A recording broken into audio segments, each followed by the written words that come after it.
There is a question that trembles beneath the surface of so many adult lives, a question whispered in the quiet corners of therapy rooms, journals, and sleepless nights. What if my mother is the source of my deepest wounds? The mere suggestion feels like a betrayal not only of the woman who gave birth, but of the myth, the image, the mother that society says must be sacred, pure, untouchable. And yet every year, more and more people confront the excruciating dilemma. Should I go low contact or no contact with my mother? It's not just a practical decision, it's a spiritual crossroads, because behind it lies a question far more profound. Who am I outside the grip of the mother complex? In Jungian psychology, the mother is not just a person. She's an archetype, a cosmic force. She is the womb of safety, but also the devouring container of identity. She is nourishment, and she is possession. And sometimes the only way to find oneself is to walk away from the very person who once held us. This video does not aim to tell you what to do. It aims to offer clarity, to explore the deep psychological logic behind both paths, no contact and low contact, and to give you 3 powerful Jungian criteria to help you decide. Throughout this journey, we will not speak in clinical terms or shallow self-help advice. We will speak the language of the soul, the voice that knows when something in you is dying and something else is being born. Because individuation, the journey of becoming who you truly are, sometimes demands radical boundaries, and at other times it invites conscious confrontation. But either way, it always begins with a rupture, a break from illusion, a death of the false self, and a return to the voice you've silenced for too long.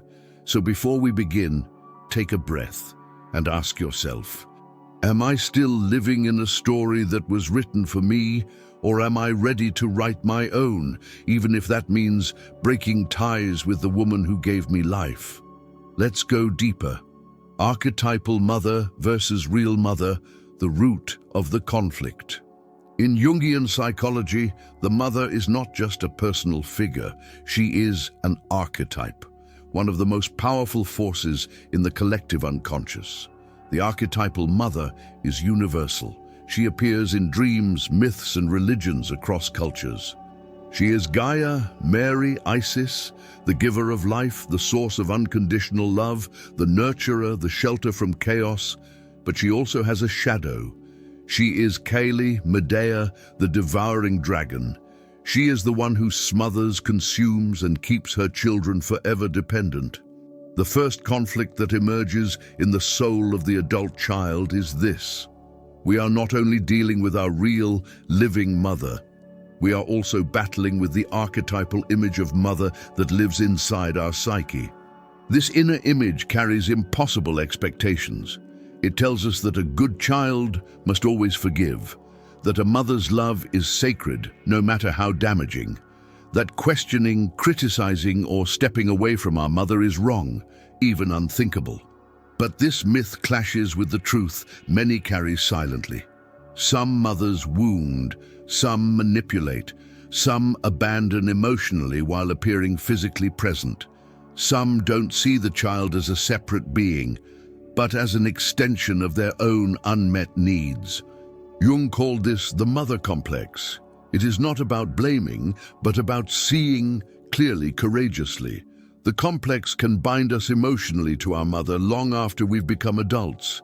It can manifest as guilt, fear of disapproval, an inability to say no, or a chronic need to please. Even in physical distance, the mother's voice echoes inside, "Don't forget me. You owe me everything. After all I've done for you." It is here that the inner battle begins. The adult self knows that something is not healthy, but the inner child still craves love and approval, and this creates a profound psychic tension. One part wants to set boundaries. The other part fears rejection, punishment, or becoming the bad child.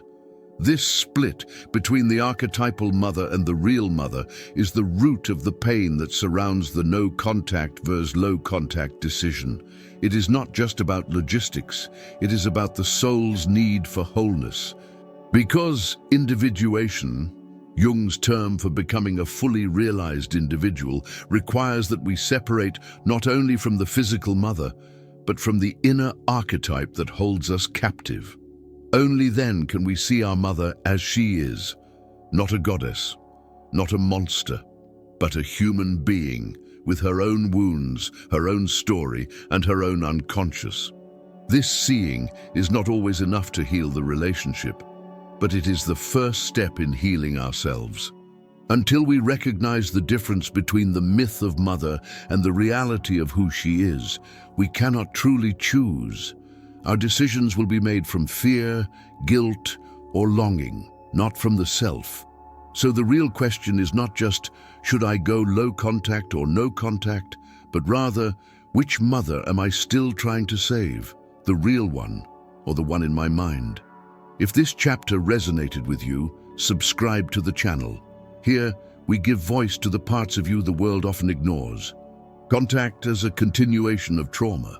For many, the idea of staying in contact with a parent, especially a mother, feels like a duty, a sacred obligation.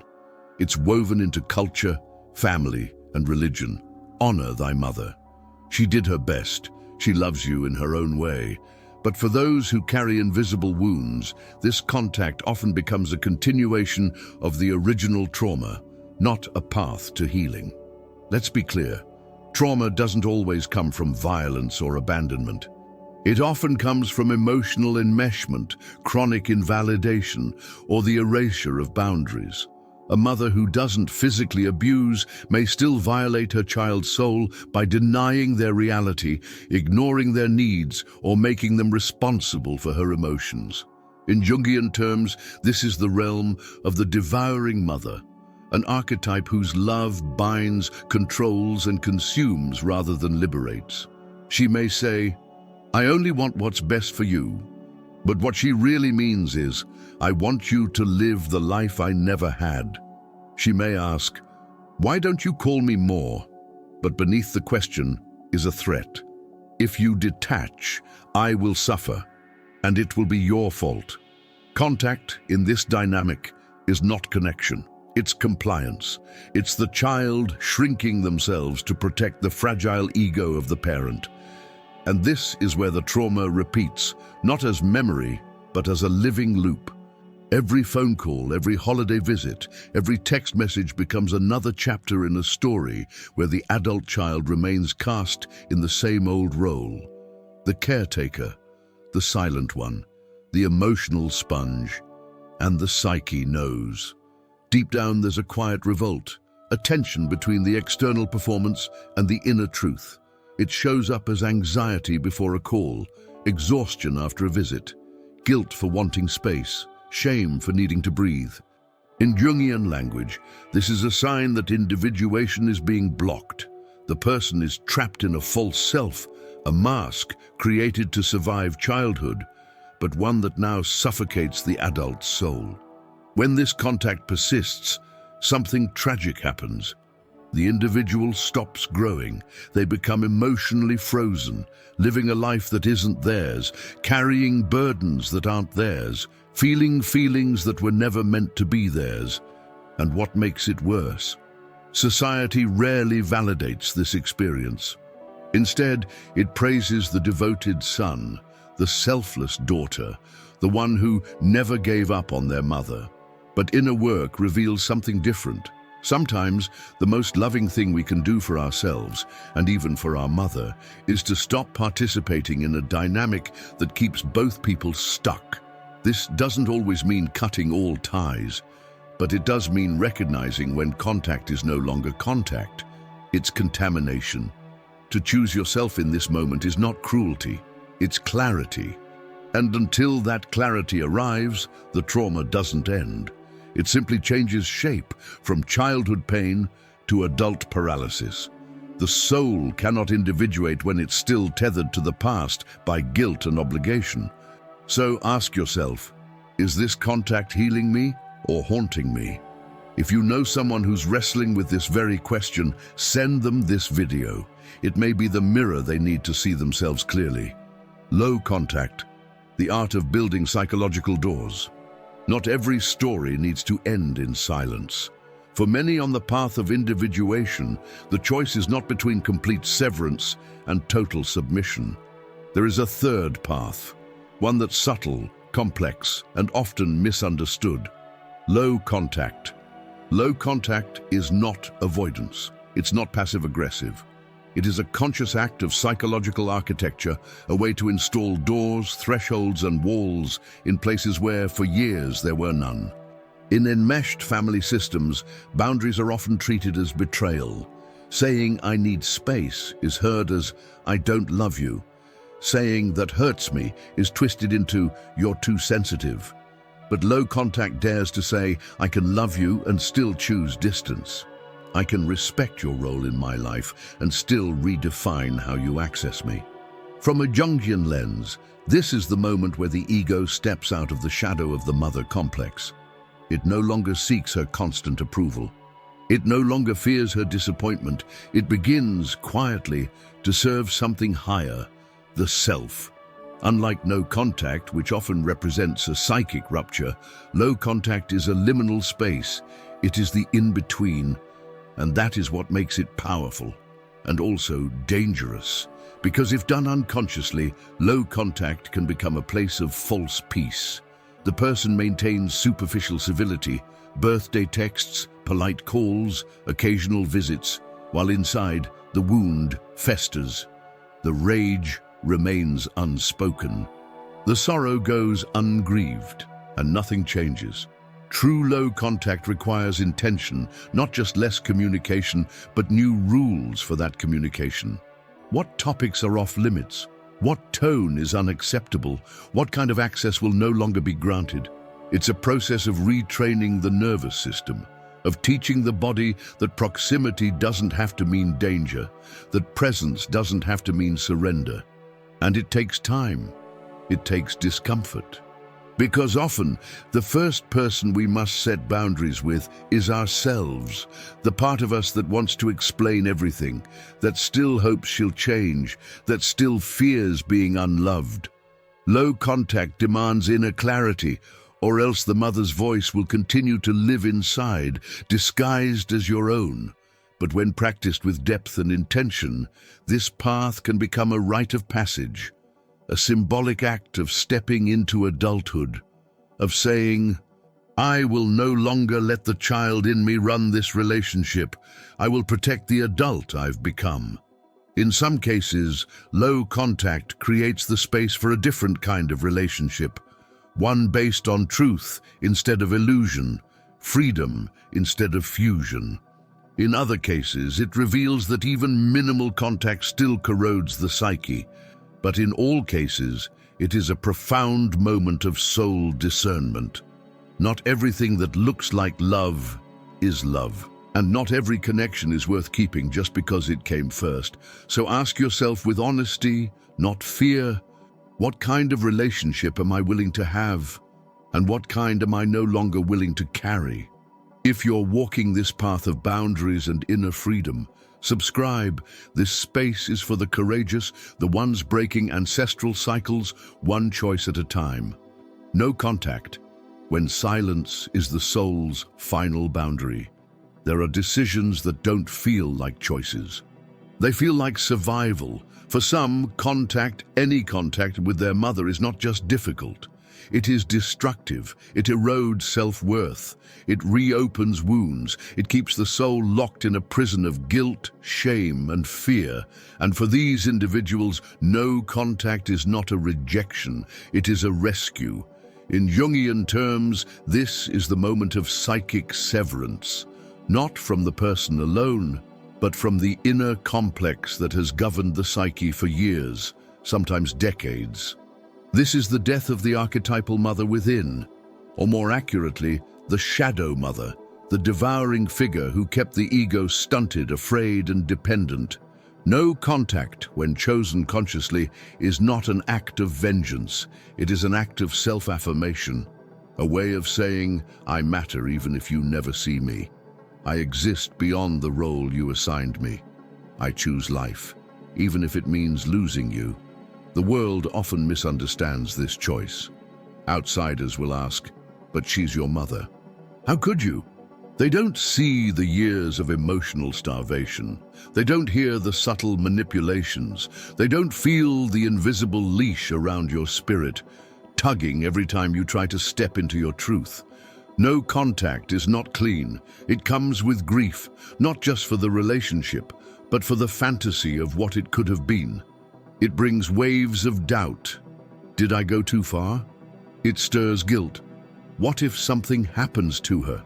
And yet, beneath all of that, there is also peace, a quiet, a spaciousness the soul hasn't felt in years, because finally the nervous system isn't bracing for the next emotional ambush. Finally, you can hear your own thoughts, you can feel your own feelings, you can begin to trust your own voice, not the one that was conditioned to apologize, minimize, or endure. In the symbolic language of Jung, no contact is a death-rebirth process. The old structure collapses, the false self dies, and in the ashes, something ancient begins to stir. The self, whole, sovereign, unafraid. But this path is not for everyone, and it must not be taken lightly.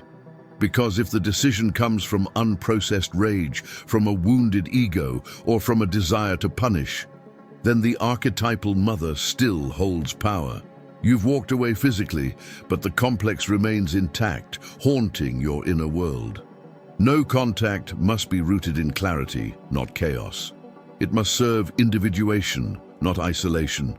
It must be a soul boundary, not a trauma reaction. So before choosing it, ask yourself not just, can I live without her? But also, am I ready to face who I am without her story shaping me? Because that is the real liberation, not the silence between two people, but the silence inside, where the self can finally speak. 3 Jungian criteria for the decision. Choosing between low contact and no contact is not a checklist. It's not about whether your mother did enough wrong to justify distance. It's about whether your soul, your deepest, truest self, can grow in the current conditions. In Jungian psychology, the goal is not comfort. The goal is individuation, the unfolding of who you are beneath all the roles, fears, and inherited patterns. And to walk that path, you must be willing to ask difficult questions, not just about her, but about yourself. Here are 3 powerful Jungian criteria to help guide this decision. 1. Is this contact serving my individuation or stalling it? Individuation is the soul's process of becoming whole. It doesn't mean becoming perfect or healed, it means becoming yourself.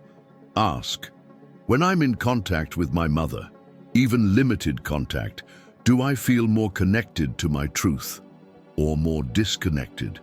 Do I regress into old patterns? Do I find myself shrinking, pleasing, apologizing for simply existing?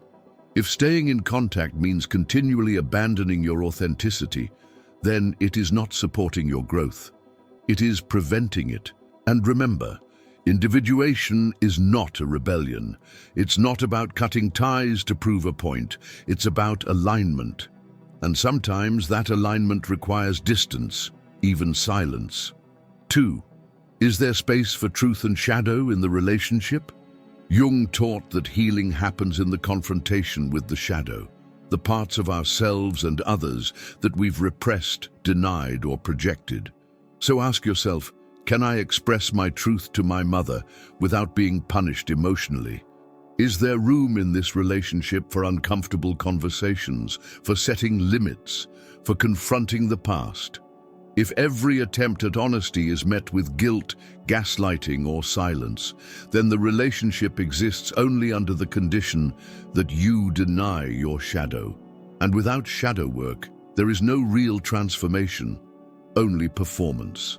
Low contact can sometimes allow a space for this truth to emerge, a slower process of boundary building. But if every door to authenticity remains closed, No contact may become the only way to stop the psychic bleeding. 3. Am I choosing from myself or from my wounded ego? This may be the most important question of all. The ego wants control. It wants to win. It wants justice. But the self, the deeper, eternal part of you, wants integration. So pause and ask, is this decision coming from reactive pain or from mature clarity? Am I acting to punish or to protect? Is this silence a weapon or a sanctuary? When the self speaks, it doesn't shout, it whispers.